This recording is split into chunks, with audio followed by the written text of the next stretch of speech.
parents, Hadley here, and you know what? You have 936 weeks with your kids, or less, because you know what? We all know that kids get older each week, right? They grow up so much. So thank you for making this week count by watching Steamboat Kids.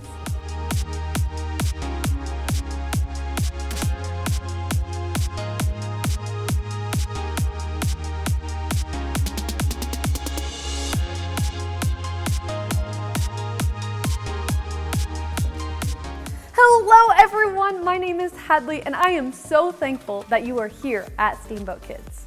If you weren't here, I'd be standing here talking to myself, which would be a little bit weird. So, thanks! I appreciate it. That's why you guys are out there, right? I'm so grateful for you guys. So do you guys have anything to be grateful for? I know I do. Thank the person next to you for being here. Nice.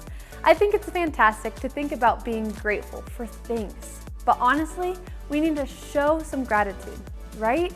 We've got to think about people and we have to thank them because we want to know that they're seen for doing the amazing things for us. Gratitude is letting others know you see how they've helped you. If someone helps you out, let them know that you are thankful. If someone is kind, let them know that you saw their kindness. If someone says, "Hey, watch out for that quicksand," it's probably a good idea to yell back, "Thanks." I mean, am I right? Don't forget to shout it out and say thank you. And so, let's dive in and see what the guys are up to. Hey Kyle, thank you so much. I'm so grateful that you helped me last week build the teepee. Of course, that is no big deal. That was super fun. Hey, but I do want to say, oh my gosh, I've got the coolest horse ever. I'm telling you what he makes. He makes noises. He rides really fast. I don't see that you have a horse, but this one is really amazing. That's good. I'm happy you have a horse. No, you can't pet it. I have to say, I really enjoy learning about gratitude. It really puts a smile on my face. Then again, so does this. Now, I'm a simple woman. I enjoy the simple things in life, and there's just something about a piece of fruit with googly eyes on it. It makes me giggle every time. I'm not sure that Jesus ever used fruit with googly eyes on it to tell a story, but I know storytelling was something he loved to do. He would use everyday things around him to help people understand something important about God. One time, Jesus was talking with his disciples, his closest friends. He told them a story about what the kingdom of heaven is like. The kingdom of heaven can be a little tough for us to understand, but basically it's what things are like in heaven where God reigns as king. God wants to make this world like his kingdom, the kingdom of heaven. Talking about the kingdom of heaven is a way for us to know the things that are most important to God. So let's dive into our story today and see what's important to God. The Bible. It's 66 books of history, stories, letters, and poetry that fit together to form God's one big story. The epic adventure of how he created us and loves us so much that he made a way to rescue us. As we travel through the Bible, from Genesis to Revelation, we discover people who met God and found their lives changed forever. And now for an amazing story, inspired by the book of Matthew.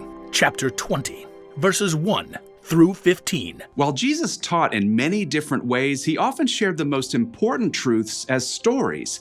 He used the things and animals and situations in people's everyday lives to help them understand things that were bigger. One day, Jesus explained to his closest friends what the kingdom of heaven was like, and he used a story to help it connect. Now, if he told that story to us today in our world right now, I think it would go a little something like this. There once was a man who owned a large vineyard. Here at Grape Escape Vineyards, we specialize in red, white, and green grapes.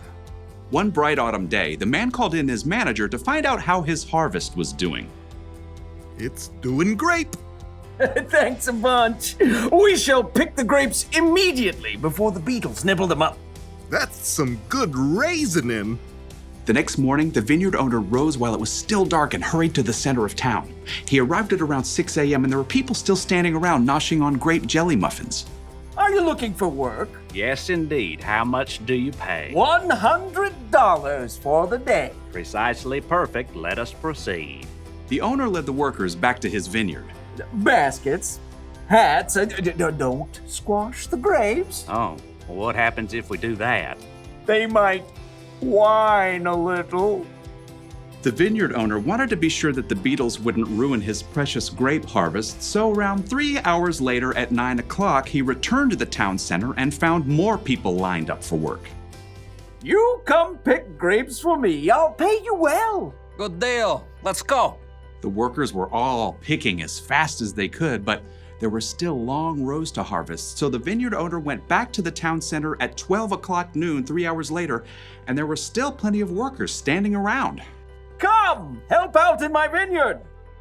And after the new set of workers had worked for 3 hours, the vineyard owner returned to the town square again at 3 o'clock.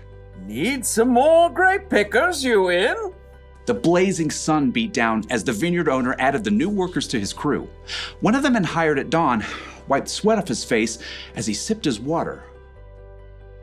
Showing up for work in the afternoon? What a terrible work ethic. The first workers returned to picking grapes, filling basket after basket. But even though it was still 5 o'clock, the vineyard owner returned to the town square where he still found plenty of people hanging around counting cockroaches and looking bored. Why have you been standing here all day? No one, hired us. I'll hire you. Come work in my vineyard. For the final hour of the workday, everybody pitched in. Whew! As the last baskets of grapes were brought up, the owner called to his manager. Just look at all these beautiful grapes, all freshly harvested. A great job, if I do say so. Pay the workers. Start with the ones I hired last of all. So the manager pulled out his cash box and lined up the workers. He started with the ones who only picked grapes for an hour. Here you go. $100. Totally rad, man. At the other end of the line, the workers who began at dawn began doing some quick math. $100 for 1 hour of work? That means we're about to get over $1,000. The manager continued to hand out pay packets to the workers who started at 3 o'clock. $100. And noon. $100. And 9 o'clock in the morning. $100. Okay. By the time the workers who started at 6 a.m. reached the front of the line, they were getting a little bit worried. You're paying us what's fair for working all day, right? Yep. $100. What? Preposterous. The early morning workers stalked off to find the vineyard owner. You paid those hooligans who only worked an hour the same as us, even though we sweated all day picking your grapes. Just look at this crispy sunburn. Friends, didn't you agree to $100 for the whole day? That is a technicality. Do you feel cheated because I gave so freely to the other workers? Don't I have a right to do what I want with my own money? But it's not fair. Take your money and go. I want to give the ones I hired last the same pay I gave you. The early workers glared and skulked away, cash in hand. They had let the owner's generosity to someone else ruin their day. Jesus' story made it clear. God gives freely to everyone. Rather than focusing on what you don't have, adjust your attitude. Choose to look at what you do have. The owner had promised everyone a day's pay, and that's exactly what he gave them. He had a right to do it that way. After all, it was his money, right? Jesus' story made it pretty clear. God gives freely to everyone. He gives what he wants to give to whom he wants to give.